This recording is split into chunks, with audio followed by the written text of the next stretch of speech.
गुजरात और हिमाचल प्रदेश की विधानसभाओं और दिल्ली एमसीडी के चुनावों के नतीजे आ चुके हैं।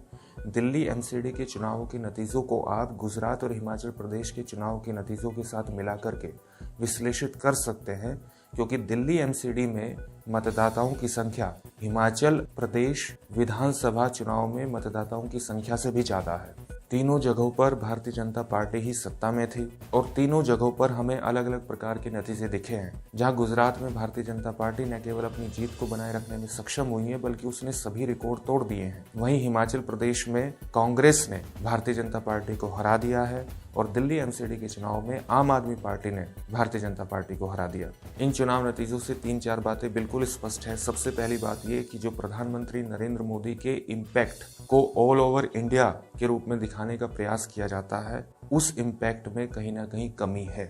गुजरात विधानसभा के चुनावों से तो आप कह सकते हैं कि प्राइम मिनिस्टर के होम स्टेट में बहुत जबरदस्त इम्पैक्ट उनका है, लेकिन हिमाचल प्रदेश और देश की राजधानी में उस इम्पैक्ट में काफ़ी कमियां हैं।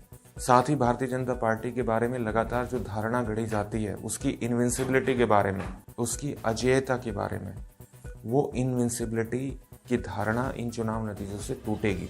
पहले भी कई राज्यों के विधानसभा चुनावों से इस प्रकार की धारणाएं टूटी हैं, लेकिन बार बार मीडिया के माध्यम से, पैसे की ताकत के माध्यम से इन धारणाओं को मजबूती प्रदान की जाती है। तो निश्चित रूप से इस तरह के चुनाव नतीजे आने से ये इनविंसिबिलिटी की धारणा में कमी आएगी। दिल्ली एमसीडी के चुनाव के नतीजे इस बात को दिखाते हैं कि अगर ओपोजिशन क्लियरली फोकस्ड है, टारगेटेड है, डिटरमिन्ड है, कटिबद्ध है, तो वो न केवल मीडिया और धन की ताकत को चैलेंज कर सकता है, बल्कि मतदाताओं से कनेक्ट करके चुनाव नतीजों को पूरी तरह से परिवर्तित भी कर सकता है। हिमाचल प्रदेश में कांग्रेस का अंडर करंट बहुत बताया जा रहा था। उस हिसाब से हिमाचल प्रदेश में लगभग 40 सीटें आना एक अंडर परफॉर्मेंस माना जाएगा। हालांकि बहुमत के लिए केवल 35 सीटों की जरूरत है, लेकिन इससे भी बेहतर परफॉर्मेंस कांग्रेस कर सकती थी। गुजरात विधानसभा में ऑपोजिशन बिल्कुल बटा हुआ था। आम आदमी पार्टी के फील्ड में आ जाने से ये बात बिल्कुल स्पष्ट है कि कहीं ना कहीं कांग्रेस की वोट बैंक में सेंध लगी है और जिसका स्पष्ट फायदा भारतीय जनता पार्टी को मिला है। उसकी जीत के आंकड़े इस बात को बिल्कुल स्पष्ट कर रहे हैं।